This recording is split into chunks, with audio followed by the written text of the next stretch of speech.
আপনারা যারা ভাবতেছেন দেশে টাকা পাঠাবেন না, হুন্ডিতে টাকা পাঠাবেন, তাদের জন্য একটা বিষয় আজকে আমি বলি।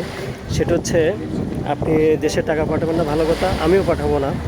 কারণ আমিও চাই না যে আমার টাকা দিয়ে তারা দেশের সাধারণ মানুষের উপর গুলি চালাক, সেটা আমিও চাই না। তো আজকের বিষয়টা আসলে রাজনৈতিক না।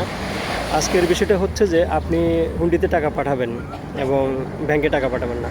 সো যারা হুন্ডিতে টাকা পাঠাবেন ভাবতেছেন, চিন্তা করতেছেন হুন্ডিতে পাঠাবেন, তাদের জন্য এই ভিডিওটি। আপনি হুন্ডিতে যদি টাকা পাঠান তাহলে কী হবে জানেন? প্রথমত হচ্ছে, আমাদের দেশে যারা দুর্নীতিবাজ এবং যারা ঘুষখোর এবং অবৈধভাবে ইনকাম বেশি এবং ওই টাকাগুলো তারা ব্যাংকে রাখতে পারে না, ঠিক আছে, বাংলাদেশের। তো হুন্ডিতে যখন আপনি টাকাটা পাঠাবেন, ওই টাকাটাই কিন্তু আপনাকে তারা প্রোভাইড করবে। হুন্ডির মেইন থিংস হচ্ছে আপনার কালো টাকাকে সাদা করা। আমি আবারও বলতেছি, হুন্ডির মেইন রিজনটা হচ্ছে অবৈধ টাকাগুলোকে আপনার বৈধ করা। এখন কিভাবে বৈধ করে সেই বিষয়টি হচ্ছে এইভাবে। আপনি যখন বিদেশে, সাপোজ আমি আমার কথা বলি, ধরেন আপনি আমাকে টাকা দিলেন হুন্ডিতে টাকা পাঠানোর জন্য, ঠিক আছে। আমি বাংলাদেশে একজন দুর্নীতিগ্রস্ত একজন সরকারি কর্তা বা যেই ভাই হোক, একটা কালো টাকার মালিককে বলবো যে আপনি বাংলাদেশে অ্যাকাউন্টে এত টাকা দিয়ে দেন, আমি আপনার টাকাটা এখানে নিয়ে নিছি, আপনি যে ব্যাংক বলবেন আমি সেই ব্যাংকে দিয়ে দেবো। আমি ইউরোপে আছি, আমি ওনার এখানে একটা অ্যাকাউন্ট রয়েছে, ঠিক আছে, বা আমি ওনার অ্যাকাউন্ট বা আমারই অ্যাকাউন্ট, আমি এই অ্যাকাউন্টে আপনার টাকাটা রেখে দিলাম।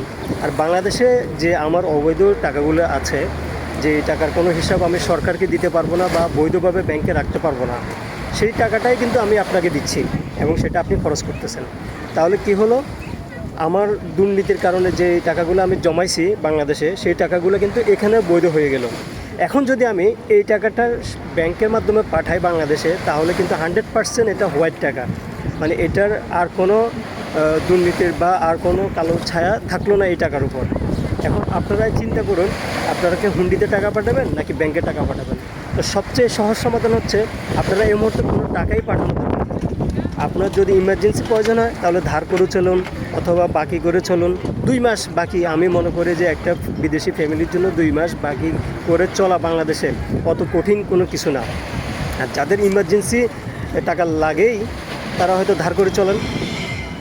যে কারো মা অসুস্থ হতে পারে, কারো বাবা অসুস্থ হতে পারে, মেজর কোনো অ্যাক্সিডেন্ট হতে পারে, তাদের টাকার প্রয়োজন হতে পারে।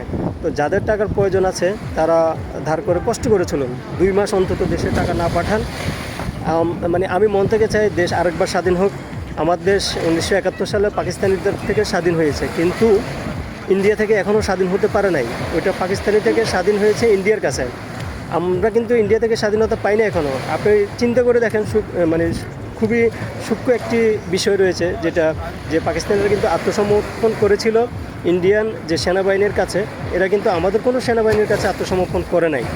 সো ওইটা কিন্তু হ্যান্ড ওভার করতেছে ইন্ডিয়া। আর এখন যে সরকার রয়েছে, আমি বলবো এটা আসলে উনি চালাচ্ছে না দেশ, এটা চালাচ্ছে ইন্ডিয়ার রয়্যাল এজেন্টরা।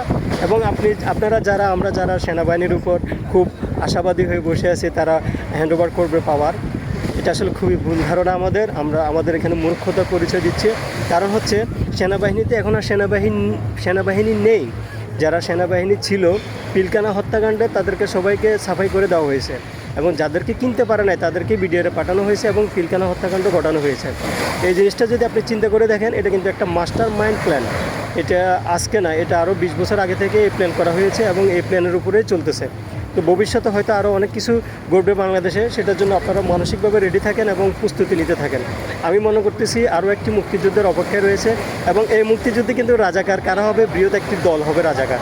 আর আমরা সবাই হব যে মুক্তিকামী, ফ্রিডম ফাইটার। তো এই ফ্রিডম ফাইটারে যোগ দেওয়ার জন্য আমাদের কোনো কোটা লাগবে না। আমরা পুরো বাংলাদেশি কোটা থাকবে, তখন 100% কোটা থাকবে। উপজাতি কোটা বলতে কোনো কিছু নেই। উপজাতিরাও বাঙালি, তারাও আমাদের ভাই, তারাও আমাদের সাথে আছে। আমাদের যতটুকু অধিকার, তাদেরও ততটুকু অধিকার হওয়া উচিত। তাদেরকে স্পেশালি আলাদা কোটা দেওয়া দিয়ে ছোটো করার কোনো আমি অপশন দেখতেছি না, কারণ ওরাও আমাদের বাঙালিদের অংশ। সো আজকের ভিডিও পর্যন্ত, ভালো থাকবেন, দোয়া করবেন, আল্লাহ হাফেজ।